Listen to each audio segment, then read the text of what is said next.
विभव का जब मान प्रकट होता है तो हमारे भीतर का रावण प्रकट होता है, ऐसा मानना चाहिए।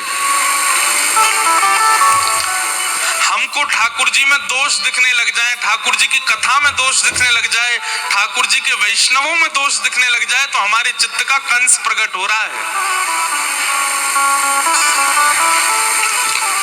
हमारे भीतर सारे राक्षस हैं,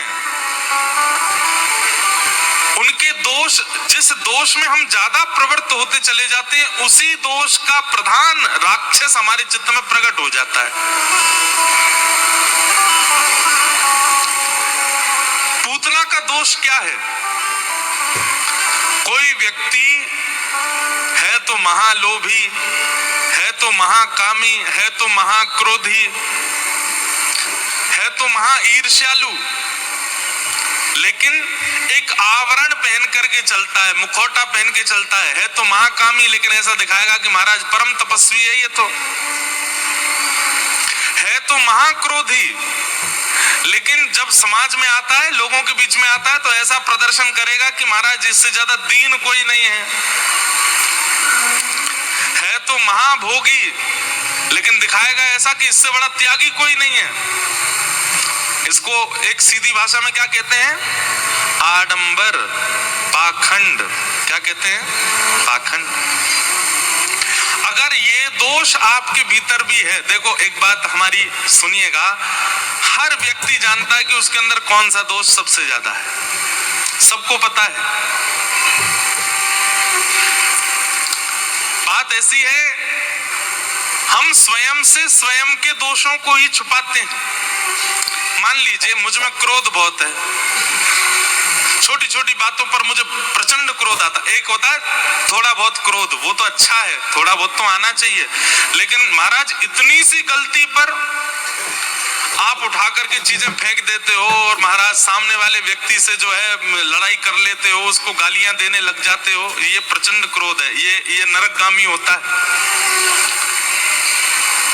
आपने ठंडा पानी मांगा, सामने वाले ने ठंडा नहीं दिया तो महाराज पानी उसी के मुंह पे ही फेंक दिया, ये प्रचंड क्रोध है। ये पाप है एक प्रकार का। ऐसा क्रोध कई लोगों को आता है, उनके मन के अनुकूल सब्जी ना बने थाली फेंक देते हैं। हमने देखे उनको जब क्रोध आता है तो क्या करते हैं पता है? वो स्वयं को ही मारते हैं। एक महापुरुष देखे, जब उनको क्रोध आता है तो स्वयं को ही पीटने लग जाते हैं, लेकिन उनको देख के हमको लगा कि चलो इनके संग वाले तो बच जाते हैं, वो नहीं पिटते, खुद ही पीट लेते हैं खुद को। लेकिन ये सब प्रचंड क्रोध हैं। और एक बात लिख लीजिएगा, प्रचंड क्रोध नरकगामी होता है, नरक ले जाएगा आपको। अत्यंत कोप, कटुकाच वाणी, दरिद्रताम च, स्वजनेषु वैरम, नीच प्रसंग, कुलहीन सेवा, चिन्हानि देनहे नरकम गतानाम। ये 6 चिन्ह यदि आपके अंदर हैं तो आपको नरक जाने से कोई नहीं रोक सकता। अत्यंत कोप, पहली बात, भयंकर गुस्सा। दूसरी बात, कटुकाच वाणी। कई लोग होते हैं वो बात बात पर गाली दे के ही बोलते हैं, बिना गाली के उनके शब्द ही नहीं निकलते। दरिद्रतांच, जो दरिद्र हैं, तीसरा लक्षण दरिद्रता का मतलब जितना मिला है उतने में प्रसन्न नहीं है। ये भी हमारा हो जाए, वो भी हमारा हो जाए, इसके पास जो है ये भी मुझे मिल जाए। इस प्रकार की दरिद्रता जो रखते हैं, जो संतोषी नहीं होते, उनको भी नरक जाना पड़ता है। जितना मिल रहा है उसमें संतोष रहो, परिश्रम करो, उस परिश्रम से फिर जो मिले उसमें संतोष रहो, पर बिना परिश्रम के असंतुष्ट रहना सदैव, ये दरिद्रता का लक्षण है, ये पाप है। अत्यंत कोप, कटुकाच वाणी, दरिद्रताम च, और चौथा आया स्वजनेषु वैरम। आपके भले चाहने वालों से आप बैर करने लग जाओ। जैसे कई बार ऐसा होता है कि कई लोग हैं वो आपकी प्रशंसा कम करते हैं, आपके मुंह पे आपकी बुराइयां कर देते हैं, आपको संभालने के लिए आपके दोष गिना देते हैं। देखो सब चीज अच्छी है लेकिन तुम ये काम गलत करते हो, तुम ये चीज गलत खाते हो, तुम ऐसा गलत पहनते हो। आपके शुभचिंतकों को, जो आपके अच्छा भलाई सोचते हैं, उनसे आप बैर मानने लग जाओ, यह भी एक प्रकार का पाप है। स्वजनेषु वैरम, अपने शुभचिंतकों को अपना शत्रु मानना। नीच प्रसंग, मदिरा पान करने वाले, मांस भक्षण करने वाले, दुराचार करने वाले, परस्त्री गमन करने वाले, ऐसे लोगों का संग, यह भी नरकगामी होता है। और अंतिम बताया कुलहीन सेवा, जो माता पिता को त्याग चुका है, जो माता पिता से बैर करता है, ऐसे व्यक्ति की सेवा करना। माता पिता को त्याग चुका है मतलब कोई संत नहीं, कोई ऋषि नहीं, कोई महापुरुष नहीं, कोई विरक्त नहीं, अपने भोग विलास के चक्कर में, अपने क्रोध के अधीन होकर के, संसारी विषयों को भोगते भोगते जिसने अपने माता पिता का परित्याग कर दिया है, उसकी आप सेवा करते हो तो भी नरक जाना पड़ेगा। ये 6 चिन्ह हैं नरक जाने वालों के। इसमें सबसे पहला है भयंकर गुस्सा। जिन लोगों को छोटी छोटी बात पर क्रोध आता है,